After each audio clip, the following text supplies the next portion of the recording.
جو بنی اسرائیل کے لیے مسئلہ بن گئی. مثلا رسالت مآب صلی اللہ علیہ وسلم کے بارے میں وہ یہ چاہتے تھے کہ پیشین گوئی لوگوں کے علم میں نہ آئے، کیونکہ یہ ان کے لیے ایک بڑا حادثہ تھا. ان سے نبوت لی جا رہی تھی اور ان کے بھائیوں کو دی جا رہی تھی. تو قرآن کہتا ہے حسدم من عند انفسہم، انہوں نے اپنے دل کے حسد کی وجہ سے اس طرح کی کچھ باتیں بگاڑ دیں. جیسے مثال کے طور پر جو بائبل ہسٹری ان کے پاس موجود ہے اس میں انہوں نے سیدنا اسحاق کا نام داخل کر دیا سیدنا اسماعیل کی جگہ. قربانی ان کی ہوئی اور انہوں نے ان کو بتا دیا کہ ذبح وہ ہے، یعنی ان کی قربانی کی گئی تھی. اسی طریقے سے رسالت مآب صلی اللہ علیہ وسلم کا سارا سلسلہ سیدنا ابراہیم سے ملتا ہے، انہی کی اولاد میں سے ہیں. تو ابراہیم علیہ السلام مکہ میں آئے، انہوں نے وہاں بیت الحرام بنایا، یہ پوری تاریخ انہوں نے وہاں سے گم کر دی. اس طرح کی چیزیں انہوں نے بائبل ہسٹری میں کی ہیں. جہاں تک تورات اور انجیل کا تعلق ہے وہ بڑی حد تک یعنی محفوظ اللہ ہے. پر ایمان ہے یا اللہ پر ایمان ہے، دین کی بنیادی حقیقت ہے. میں تو یہ کہتا ہوں کہ اس وقت یہ انجیل نکالیں اور متی کی انجیل میں سے جو میتھیو کی انجیل ہے اس کے اندر سے صرف پہاڑی کا واز پڑھ لیں تو یہ معلوم ہو جائے گا کہ انبیاء علیہم السلام کی دعوت کیسی اشتراک رکھتی ہے. تعجب ہوتا ہے اس معاملے میں لوگوں کے اوپر. آپ دیکھیں سورہ مائدہ میں اللہ تعالیٰ کہتے ہیں کہ یہ اہل کتاب اگر تورات کو اور انجیل کو اور قرآن کو قائم کریں تو اگر ان کے اندر اس نوعیت کی تحریفات ہو گئی ہوئی ہیں تو پھر تو یہی ہونا چاہیے کہ ان کو ایک طرف رکھ دیں آپ. ایسا نہیں ہے، جہاں کہیں تھوڑی بہت خرابی پیدا کی گئی تھی اس کی قرآن نے تصحیح کر دی اور وہ آج بھی کتابیں ہیں، ان کو آپ پڑھیں. تورات ہمارے سامنے کس وضاحت کے ساتھ توحید کو بیان کرتی ہے اس کا آپ اندازہ نہیں کر سکتے. ہم صاحب اجازت دیجیے ایک سوال لے لیں. اور عمر جاوید صاحب السلام علیکم. ہیلو السلام علیکم. وعلیکم السلام جناب. جی عمر جاوید بات کر رہا ہوں فیصل آباد سے. جناب ارشاد فرمائیے.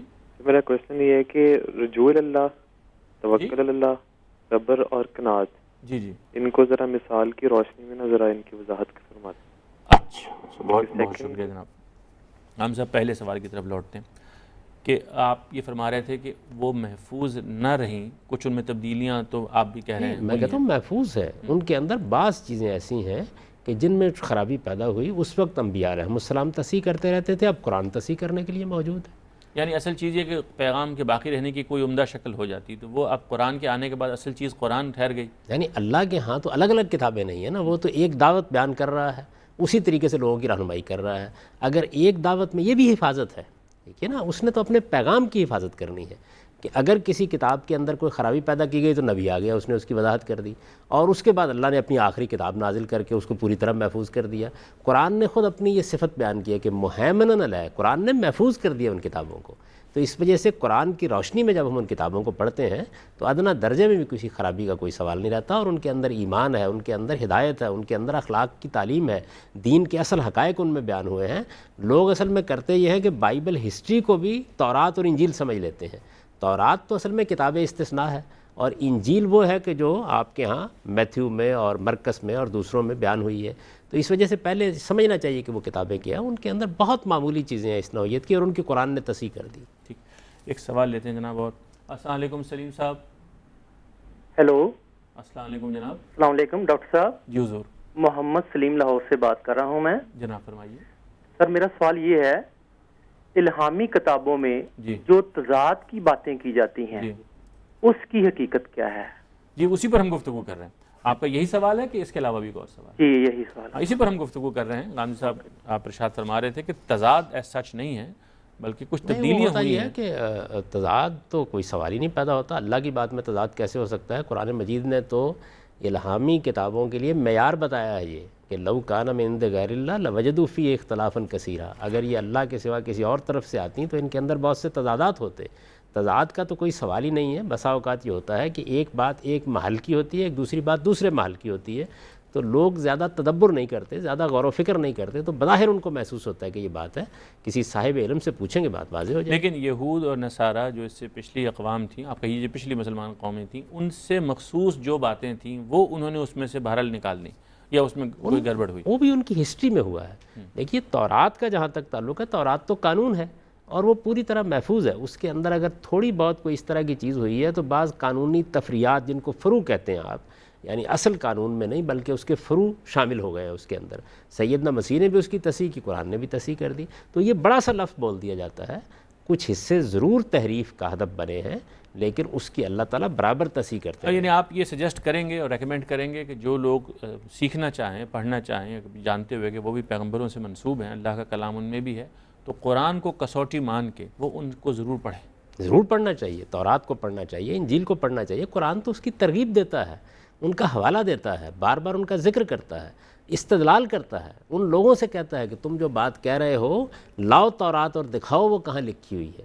تو قرآن مجید اس تورات کو مان کر اس تورات کی بنیاد پر آرگو کر رہا ہوتا ہے، استدلال کر رہا ہوتا ہے. یہ سوچ رہا ہوں کہ آپ کی اس بات سے کہ یہ بات کو جو مختلف یہ ابراہیمی مذاہب ہیں، جو دنیا کے ظاہر ہے کہ اس وقت دو بڑے مذاہب تو عیسائیت اور مسلمانوں کا جو یعنی اسلام ہے، یہ تو اگر لوگوں میں اس طرح کی بات کو فروغ ملے تو کتنا اچھا ہو.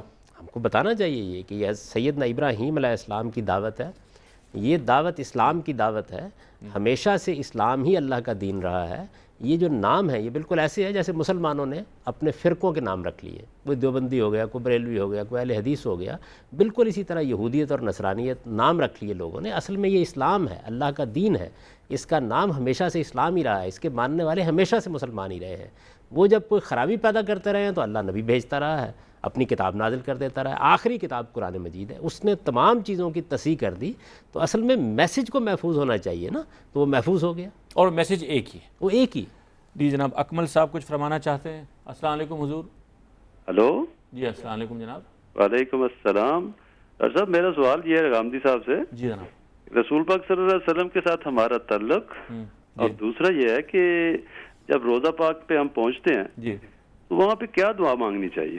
ٹھیک ہے، تھینک یو. السلام علیکم. جناب رسالت مآب صلی اللہ علیہ وسلم کے ساتھ ہمارا تعلق اطاعت کا ہے، محبت کا ہے.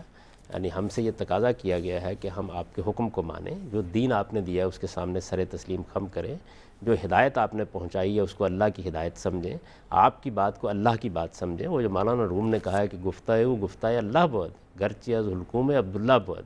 رسالت مآب صلی اللہ علیہ وسلم کی زبان سے جو کچھ نکلتا ہے وہ حق ہے، وہ اللہ کا دین ہے، اور ہمیں اللہ کا دین اب آپ ہی سے حاصل کرنا ہے. دین کا تنہا ماخذ رسالت مآب صلی اللہ علیہ وسلم کی ذات والا صفات ہے. خدا کا دین اب قیامت تک کہیں اور سے نہیں ملے گا. آپ ہی کی سند پر کسی چیز کو دین قرار دیا جاتا ہے. آپ کا حکم مانا جائے گا، آپ کی اطاعت کی جائے گی، آپ کے ساتھ غایت درجہ ادب کا تعلق رکھا جائے گا جس کو قرآن مجید نے بیان کیا ہے، اور محبت کا تعلق ہوگا. یعنی وہ محبت کہ جس میں آپ ہر چیز پر اللہ کے پیغمبر کی بات کو ترجیح دیتے ہیں. وہ ایک عقلی محبت ہے، یعنی اس کا تعلق عشق کے لفظ سے صحیح طرح سے واضح نہیں ہوتا، بلکہ وہ محبت ہی کے لفظ سے واضح ہوتا ہے. یعنی پیغمبر کے ساتھ وہ سچی محبت ہونی چاہیے کہ آپ ان کو سب سے خیرخواہ ہستی سمجھیں، خدا کے بعد سب سے بزرگ تر ہستی سمجھیں، اور دین ان سے حاصل کریں، ان کی اطاعت کریں، اور ان کے سامنے سر تسلیم خم رکھیں. جس چیز کو وہ دین کی حیثیت سے بیان کر دیں، ادنا درجے میں اس سے انحراف کی کوشش نہ کریں. یہ تعلق ہمارا ہے. جب ہم آپ کے وہاں جاتے ہیں مدینہ میں تو وہاں ہمیں آپ کے لیے رحمت کی دعائیں کرنی چاہیے، آپ کے سامنے سلام پیش کرنا چاہیے. جو صحابہ کرام کا طریقہ تھا وہی طریقہ اختیار کرنا چاہیے. اس کی تعلیم ہم کو قرآن نے دی ہے. یہ بتایا ہے کہ پیغمبر کے لیے تم رحمت کی دعائیں کرو اور آپ کے حضور میں اپنا سلام پیش کرو. تو سلام بھی ایک دعا ہے، صلات بھی ایک دعا ہے، رحمت کی دعا ہے کہ اے پروردگار تو اپنی رحمتیں آپ پر نازل کر. بہت شکریہ جناب. رابعہ صاحبہ السلام علیکم. جی السلام علیکم. میں غامدی صاحب سے ذرا پوچھنا چاہ رہی ہوں کیونکہ میرا فرسٹ بیبی ہونے والا ہے، تو میں اس کے نام کے بارے میں، جبران نام کے بارے میں، کیونکہ مجھے بہت تضاد مل رہا ہے اس نام کے بارے میں. تو میں پوچھنا چاہ رہی تھی کہ اس کا کوئی اچھا مقصد ہے، یہ اچھا نام ہے رکھنے کے لیے. جی میرا نام رابعہ ہے، میرے ہسبینڈ کا نام احمد ہے. اچھا آپ کچھ رہنمائی فرمائیے. یہ ایک بہت مشہور افسانہ نویس بھی ہیں، ناول نگار بھی ہے مصر کے، ان کا نام ہے، تو اس مناسبت سے رکھنا چاہیں تو رکھ لیں. ان کی بہت مشہور کتاب ہے نبی کے نام سے، تو کوئی حرج کی بات نہیں ہے. باقی یہ ہے کہ جو عربی نام ہوتے ہیں ان میں بعض اوقات معنی کوئی ایسے نہیں ہوتے. وہ تو آپ عثمان کے معنی دیکھیں، عمر کے معنی دیکھیں، تو اس میں بھی کوئی خاص چیز نہیں ہے. تو اس وجہ سے معنی برے بھی نہیں ہیں، اچھا رکھ لیں. یعنی آپ سمجھتے ہیں کہ نام رکھا جا سکتا ہے اور ناموں کے مطلب سے کوئی فرق نہیں پڑتا. لوگ نہیں، دیکھیے برا مطلب نہیں ہونا چاہیے، لیکن یہ کہ اگر کوئی اس کے اندر شرک ہے یا کوئی بدعت کا پہلو ہے یا کوئی اور اس طرح کی عقیدے کی خرابی ہے، اس سے بچنا چاہیے. کیا آتا ہے نا غالباً روایت میں کہ نبی کریم نے فرمایا صلی اللہ علیہ وسلم کے اچھے نام رکھا کرو. اچھا نام ہونا چاہیے. تو اچھا نام بعض اوقات ہوتا ہے معنی کے لحاظ سے، بعض اوقات کسی شخص کی مناسبت کے لحاظ سے بھی ہو جاتا ہے. یعنی معنی اس میں اہم نہیں ہوتے، لیکن کسی بڑی شخصیت کا نام ہے تو آپ نے اس نام کے اوپر رکھا. نام کا اثر ہوتا ہے ویسے؟ لوگ کہتے ہیں جی اس طرح کی کوئی چیز قرآن حدیث میں بیان نہیں.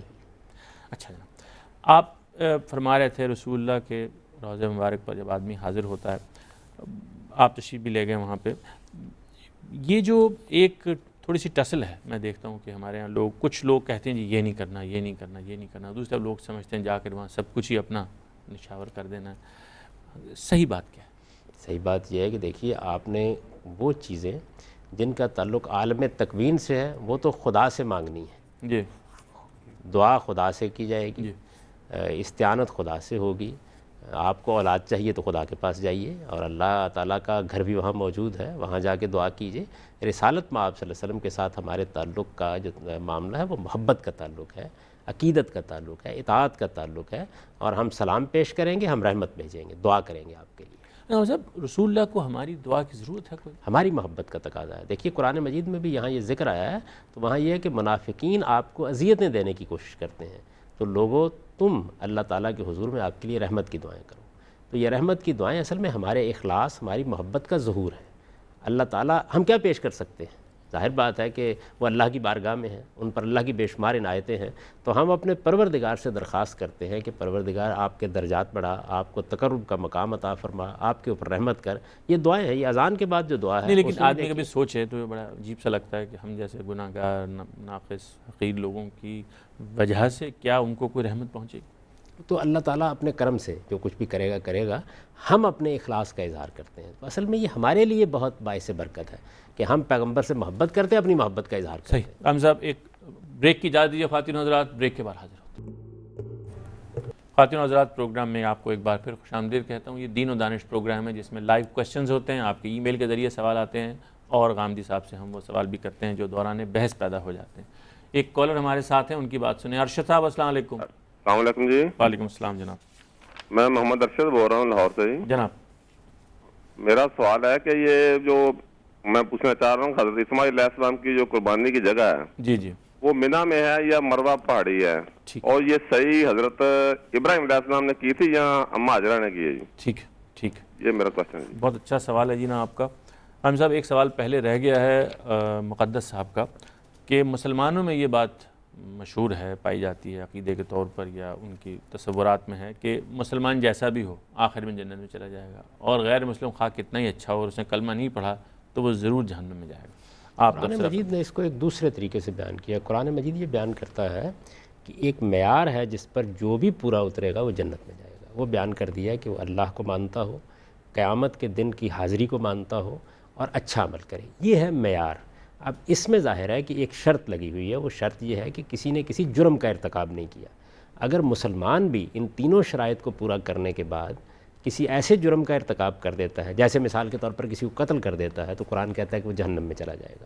اسی طریقے سے اگر کوئی غیر مسلم ہے، جیسے یہود ہیں، جیسے نصارہ ہیں، وہ رسالت میں آپ صلی اللہ علیہ وسلم کو سچا نبی مان گئے، ان پر واضح ہو گیا کہ آپ اللہ کے پیغمبر ہیں، لیکن اقرار کرنے کے لیے تیار نہیں ہوئے اور جھٹلا دیا، تو یہ اتنا بڑا جرم ہے کہ باقی چیزوں کو بھی ختم کر دے گا۔ تو قرآن مجید اس کو اس طرح نہیں دیکھتا، بلکہ اس نے تمام مذاہب کا نام لے کر دو صورتوں میں یہ بتا دیا ہے کہ کوئی یہودی ہو، کوئی مسلمان ہو، کوئی نصرانی ہو، کوئی سابی ہو، جنت میں جانے کی بنیاد کوئی گروہ نہیں ہے، بلکہ ایک معیار ہے، ایک میرٹ ہے، اس کی بنیاد پر لوگ جنت میں جائیں گے، اور وہ بیان کر دی۔ اور وہ پھر اپلائی دونوں طرف ہوگا، دونوں طرف اہل ایمان پر بھی یعنی ہوگا۔ اگر وہ شرائط پوری نہیں ہوئی ایک مسلمان کے ہاں تو اس کے لیے بھی ابدی جہنم ہے۔ جیسے مثال کے طور پر یہ کہا ہے کہ اگر کسی نے کسی مسلمان کو جانتے بوجھتے قتل کر دیا تو اس کی جزا جہنم ہے اور وہ اس میں ہمیشہ رہے گا۔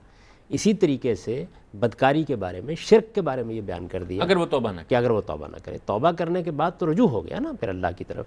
اگر ایسا نہیں ہوا تو یہ وہ چیزیں ہیں۔ اسی طرح سے یہود و نصارہ نے رسالت میں آپ صلی اللہ علیہ وسلم کی نبوت کا اگر انکار کر دیا جانتے بوجھتے، یعنی ایک آدمی تک بات پہنچی، واضح ہو گیا کہ آپ اللہ کے پیغمبر ہیں، محض تعصب کی وجہ سے انکار کر دیا، تو یہ تو خدا کے خلاف بغاوت ہے۔ اصل میں اسی بات کو لوگوں نے بڑھا کے اسی کو لوگوں نے بڑھا کے بیان کر دیا۔ عمر جاوید صاحب آپ سے دریافت کرنا چاہتے ہیں کہ آپ بتائیے کہ قناعت، توکل، صبر اور رجوع اللہ، قناعت یہ ہے کہ آدمی یہ رویہ اختیار کرے کہ جو کچھ اس کو میسر ہو گیا ہے یہ اس کے لیے اللہ کی بڑی عنایت ہے، اسے جد و جہد تو آگے بڑھنے کے لیے ضرور کرنی چاہیے، لیکن اپنے آپ کو حریص نہیں بنا لینا چاہیے۔ دیکھیے ایک ہے جد و جہد کرنا، اپنے آپ کو بہتر کرنے کی کوشش کرنا، یہ اسلام میں ممنوع نہیں ہے۔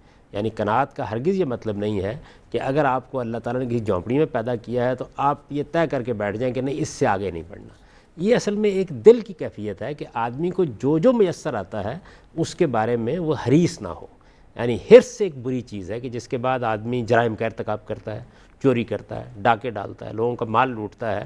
تو یہ چیز نہیں ہونی چاہیے. اللہ کی رضا پہ راضی رہنا, اللہ کی رضا پہ راضی رہنا. لیکن یہ جد و جہد کے منافی نہیں ہے. یعنی یہ اصل میں ایک ایسی چیز ہے کہ اگر آپ کو کوئی چیز نہیں میسر ہو رہی تو آپ کے اندر ایک دل کا اطمینان باقی رہے. اس کے لیے یہ لفظ عام طور پر بولا جاتا ہے. قرآن مجید میں تو یہ استعمال نہیں ہوا, نہ کسی حدیث کے اندر استعمال ہوا ہے, لیکن یہ کہ عام طور پر یہ ایک اچھا لفظ ہے, ایک اچھی صفت ہے جو بولی جاتی ہے. توکل. رجوع اللہ کا مطلب یہ ہے کہ آپ اللہ تعالیٰ کو اپنا پروردگار سمجھ کر جب کبھی آپ کو کوئی مصیبت آئے, کوئی تکلیف آئے, جب آپ خدا کو یاد کرنا چاہیں تو آپ اسی کے دربار میں رجوع کریں. کیونکہ انسان کے پاس دو ہی چیزیں ہیں, ایک اس کا علم و عقل ہے جس کی بنیاد پر وہ تدبیر کرتا ہے, دوسری چیز جو ہے وہ اللہ کی طرف اس کا رجوع ہے. تو یہ دونوں چیزیں جو ہیں یہ آدمی کو بالکل شانہ بشانہ رکھنی چاہیے. یعنی وہ ایک طرف تدبیر کرے, اللہ کے اسباب تلاش کرے, دوسری طرف اللہ تعالیٰ کی طرف اس کا رخ ہونا چاہیے. اور یہ رخ نماز سے ہوتا ہے, قرآن سے ہوتا ہے, اللہ کے ذکر سے ہوتا ہے. ان کے دو اور بھی نکات ہیں, لیکن ایک سوال پہلے لے لیں. السلام علیکم. ہیلو, السلام علیکم جناب. جی وعلیکم السلام. جی اپنا سوال ارشاد فرمائیے. جی میں غامدی صاحب سے یہ پوچھنا چاہ رہا تھا کہ انبیاء علیہ السلام کو اللہ کی طرف سے جو غیب کی خبریں دی جاتی تھیں, کیا اس کی بنیاد پر یہ کہا جا سکتا ہے کہ انبیاء علیہ السلام غیب کے جاننے والے تھے؟ اچھا ٹھیک ہے, بہت شکریہ. Thank you. ہم صاحب جو دو نکات ہیں ان کو میں چھوڑ دیتا ہوں ورنہ باقی سوال رہ جائیں گے. حضرت اسماعیل علیہ السلام, ان کی جو قربانی کی جگہ حضرت ابراہیم جہاں لے گئے تھے ان کو قربان کرنے, وہ اصل جگہ منی ہے یا وہ مروہ ہے؟ دو نقطہ نظر ہیں اس معاملے میں اہل علم کے. ایک تو عام نقطہ نظر ہے, وہ تو وہی ہے کہ منی ہے, اور اس میں لوگ ایک واقعہ بھی بیان کرتے ہیں کہ کس طرح سیدنا ابراہیم علیہ السلام گئے اور شیطان نے ورگلانے کی کوشش کی. لیکن محققین کا عمومی رجحان یہی ہے کہ اس کی جگہ مروہ ہے, اصل قربان گاہ یہی ہے.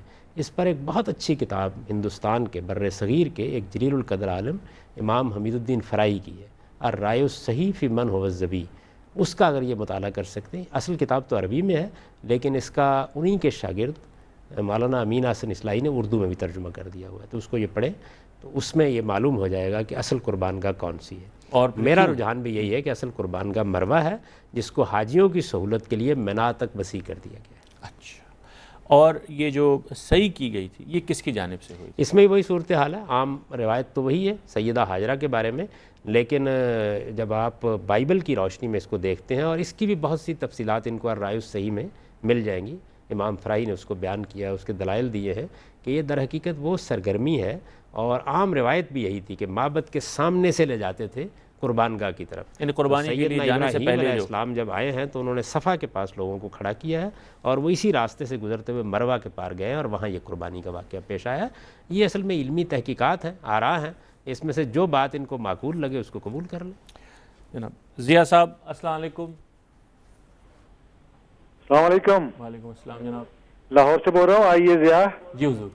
میرے دو چھوٹے چھوٹے کویشچن ہے کہ جو قومی بچت میں جو گورنمنٹ اسکیم شروع ہوئی ہے 60 سال کے اوپر والے لوگوں کے لیے, جی, جو بیمار ہے کام نہیں کر سکتے دوبارہ, اور جو ایک پینشنر حضرات ہیں, جی جی, ان کے جو منافع دے رہے ہیں وہ جائز ہے یا نہیں جائز؟ ٹھیک ہے. دوسرا سوال یہ ہے کہ ایک بچی ہے, جی, اس کی شادی کی ہوئی ہے اور وہ اس کے سسرال والے تنگ کر رہے تھے, جی, وہ اس کا کوئی حق میں جیب خط وغیرہ نہیں لکھا ہوا, جی, ابھی وہ رجوع کی کوشش کر رہے ہیں, تو وہ حکمر اور جیب خط ابھی اگر بھیجیں تو لکھا سکتے ہیں وہ؟ اچھا, میں اسیوم کرتا ہوں کہ آپ نے سوال سماعت فرما لیا کہ کچھ وہی بات ہے. آپ اچھا ہیں نہیں لائن پر, میں سمجھا کہ شاید, چلیے ایسا کرتے ہیں کہ یہ سوال لے لیتے ہیں پہلے کہ جو قومی بچت کی اسکیم کے بارے میں, یہ جتنی اسکیموں کا انہوں نے ذکر کیا, دیکھیے حکومت پر ذمہ داری ہے کہ وہ لوگوں کی مدد کرے, بیواؤں کی مدد کرے, بے روزگاروں کی مدد کرے, جب لوگ ریٹائر ہو جاتے ہیں تو اس وقت مدد کرے. تو اس طرح کی بہت سی چیزیں ایسی ہیں کہ جو حکومت کی ذمہ داریوں میں شامل ہیں. اس کا اگر حکومت نے یہ طریقہ اختیار کیا کہ جو کچھ آپ کے پاس تھوڑی بہت پونجی ہے وہ آپ جمع کرا دیں, وہ حکومت اپنے کاموں میں استعمال کر لے گی, آپ کو اس کے اوپر کچھ نہ کچھ زائد دے دے گی, تو یہ رد احسن ہے. یعنی آپ اچھے طریقے سے کسی کی رقم کو واپس کرتے ہیں, میرے نزدیک اس پر سود کا اطلاق نہیں ہوتا. اچھا, جو سوال قابل صاحب میں سمجھا تھا, کوشش کرتے ہیں کہ آپ ایڈریس کر لیں اس بات کو کہ جو ان کی بچی سسرال میں ناخوش ہے, کیا یہ سسرال والوں سے کہہ سکتے ہیں کہ بچی کو کچھ نہ کچھ خرچ ورچ دیتے رہیں, کو مہر بھی دیں, اس کا جو حق ہے؟ یقیناً, کیوں نہیں کہہ سکتے. اگر ایسا پہلے نہیں ہوا تو اب بھی ہو سکتا ہے. بلکہ سوسائٹی کو آنا چاہیے اور ان حقوق کا تحفظ کرنا چاہیے. دونوں چیزیں عورت کا حق ہے, مہر بھی اس کا حق ہے اور نان و نفقہ بھی اس کا حق ہے, تو اس کو اپنے اخراجات پورے کرنے ہیں. شادی تو نام ہی اس چیز کا ہے, نام ہی اس چیز کا ہے کہ شوہر نے تمام مالی اخراجات کی ذمہ داری اٹھا لی. لیکن جب کوئی جھگڑے کی کیفیت ہو جائے تو پھر تو اب ری نیگوشیٹ کرنا پڑے گا نا, ایسا نہیں؟ کیا حرج ہے سوسائٹی درمیان میں شامل ہو اور دوبارہ معاملات کو ٹھیک کرا دے. یعنی یہ ان کے لیے بھی ٹھیک ہے اور ان کو بھی چاہیے کہ وہ ریکنسیڈر. یقیناً ایسا ہی کرنا چاہیے. ہم صاحب وہ بہت مقصد ہمارا پروگرام کا وقت ختم ہو رہا ہے, صبر اور توکل. صبر کا مطلب یہ ہے کہ آپ استقامت کے ساتھ اپنے رب کی طرف رجوع کر کے صحیح جگہ پر کھڑے رہیں اور نتائج کا انتظار کریں. توکل کا مطلب یہ ہے کہ آپ تدبیر کریں, اسباب کو پوری طرح کام میں لائیں اور اس کے بعد اللہ پہ بھروسہ کریں اور یہ توقع رکھیں کہ اس کا اچھا نتیجہ آپ کے لیے نکلے. بہت مقصد. غیب کی خبر کیا پیغمبروں کو تھی؟ بہت سی باتوں کے بارے میں اللہ تعالیٰ یہ بات بتاتے ہیں, لیکن یہ کہ تمام غیب بتا دیتے ہیں یہ بات لوگوں کے افسانے ہیں, اس کی کوئی حقیقت نہیں. بہت نوازش حامدی صاحب. خواتین و حضرات, اس پروگرام کا وقت آج ختم ہو گیا. آپ سے کل انشاءاللہ پھر ملاقات ہوگی. اچھے سوال کیجیے, اچھے سوال پر انعام بھی ہے, اور ہم یہ چاہیں گے کہ آپ ای میل کے ذریعے سے, اپنی کالز اور SMS کے ذریعے سے بھی رابطے میں رہیں. خدا حافظ.